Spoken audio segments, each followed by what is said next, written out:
কোন রাজা, কোন বাদশাহ, কোন দুনিয়ার ক্ষমতা সেদিন টিকবে না। ওই দিন আমার ক্ষমতাই হচ্ছে চূড়ান্ত, আমার ফয়সালায় চূড়ান্ত। সেই রবকে ভয় করো যে রব ওই দিন বিচার ফয়সালা করবেন। ওই দিন ক্ষমতা যে রবের থাকবে, সেই রবের তোমরা ইবাদত করো, সেই রবের দাসত্ব করো, আনুগত্য করো, তাকওয়া অবলম্বন করো, ভয় করো। তোমরা তোমাদের জীবনে প্রত্যেকটা কাজে কর্মে সেই রবকে ভয় করো। আল্লাহ সুবহানাহু ওয়া তাআলা সূরাতুল হাশরের 18 নম্বর আয়াতে বলেন, ইয়া আইয়ুহাল্লাযীনা আমানুত্তাকুল্লাহা ওয়াল তানজুর নাফসুম মা কদ্দামাত লিগাদি ওয়াত্তাকুল্লাহ ইন্নাল্লাহা খাবীরুম বিমা তা'মালুন। ইয়া আইয়ুহাল্লাযীনা আমানুত্তাকুল্লাহ, হে ঈমানদারগণ তোমরা আল্লাহকে ভয় করো, তাকওয়া অর্জন করো, আল্লাহ সুবহানাহু ওয়া তাআলা ভীতি অর্জন করো। ওয়াল তানজুর নাফসুম মা কদ্দামাত লিগাদি ওয়াত্তাকুল্লাহ, প্রত্যেকের ভাবা উচিত যে সে আগামীর জন্য কি পাঠাচ্ছে, আগামীর জন্য কি প্রেরণ করছে, এই বিষয়ে প্রত্যেকের সতর্ক হওয়া উচিত। যে আমি আমার পরকালের জন্য কি পাঠাচ্ছি, এই দুনিয়ার জীবনে পরকালের জন্য তো আমরা পাথেয় সংগ্রহ করব, সেই পাথেয়টা আমরা কি পাঠাচ্ছি? আমরা কি আল্লাহর আনুগত্য সেখানে পাঠাচ্ছি, নাকি আল্লাহর অবাধ্যতা সেখানে পাঠাচ্ছি? আমরা কি আল্লাহর গোলামি সেখানে পাঠাচ্ছি, নাকি আল্লাহর অবাধ্য হয়ে জীবন চালনা করে শয়তানের গোলাম হয়ে সেখানে আমরা আমলনামাগুলো জমা করছি? কি আমল জমা করছি? আল্লাহর তাকওয়া ভিত্তিক আমল, নাকি শয়তানের গোলামি ভিত্তিক আমল? এটা আমরা কি প্রেরণ করছি? আল্লাহ বলছেন তোমরা এটা খেয়াল করো।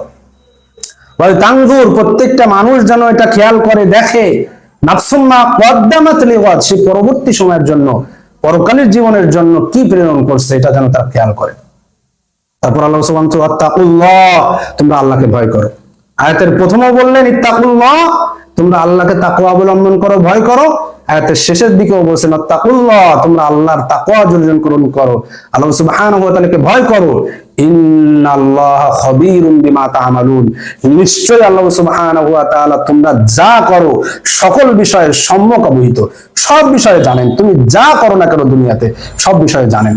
আল্লাহ সুবহানাহু ওয়া তাআলা এই সমস্ত আয়াতগুলোতে যেখানে আল্লাহ সুবহানাহু ওয়া তাআলা বলেছেন ইন্নাল্লাহা খাবীরুম বিমা তা'মালুন, ইন্নাল্লাহা খাবীরুম বিমা ইয়াসনাউন, আল্লাহু সামিউন আলিম, আল্লাহু সামিউন বাসীর, আল্লাহ সুবহানাহু ওয়া তাআলা সব দেখেন, সব জানেন। তোমরা যা করছো তোমাদেরকে আল্লাহ সুবহানাহু ওয়া তাআলা দেখছেন, পর্যবেক্ষণ করছেন, তোমাদেরকে পরিবেষ্টন করে রেখেছেন। এই আয়াতের শেষে যে কথাগুলো বলা হয়েছে, এই কথাগুলো আল্লাহ সুবহানাহু ওয়া তাআলা বলতে চাচ্ছেন যে আল্লাহ সুবহানাহু ওয়া তাআলা তোমাদের সম্পর্কে গাফেল নন, আল্লাহ সুবহানাহু ওয়া তাআলা আমাদের সম্পর্কে গাফেল নন। আল্লাহ সুবহানাহু ওয়া তাআলা আমরা কি করছি, আমরা কি আল্লাহর তাকওয়া অর্জন করছি, প্রত্যেকটা কাজে কি আল্লাহর ভীতি অর্জন করছি, নাকি শয়তানের গোলামি করছি, আল্লাহর অবাধ্য হচ্ছি? মসজিদে যে আল্লাহর তাকওয়া অর্জন করছি, মসজিদের বের হয়ে আল্লাহ সুবহানাহু ওয়া তাআলাকে ভুলে যাচ্ছি, এই দুনিয়ার জীবন আচরণ সিস্টেমের দিকে আমরা ঝুঁকে যাচ্ছি, এটা আল্লাহ ভালো করে জানেন। তুমি বলছো যে তুমি তাকওয়া অর্জন করো, তুমি আল্লাহ ভীতি অর্জন করো, কিন্তু তোমার আমলের মধ্যে কোনো তাকওয়া নেই, আল্লাহ ভীতি নেই। তুমি একজনকে অন্যায়ভাবে কথা বলার সময় আল্লাহ ভীতি তুমি অর্জন করোনি, তুমি একজনের সম্পদ আত্মসাৎ করার সময় আল্লাহ ভীতি অর্জন করোনি, তুমি সুদ খাওয়ার সময়, ঘুষ খাওয়ার সময় তুমি আল্লাহ ভীতি অর্জন করোনি, তুমি মানুষকে অন্যায়ভাবে হেয় প্রতিপন্ন করার সময় আল্লাহ ভীতি অর্জন করোনি।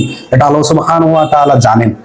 ইন্নাল্লাহা খাবীরুন, সব খবর, সম্যক, পৃথিবীতে যত খবর আছে, যেটা আপনি জানেন আর না জানেন, আল্লাহ সুবহানাহু ওয়া তাআলার কাছে সেই খবর আছে। আল্লাহ বলছেন যে তোমরা আমার তাকওয়া অবলম্বন করো।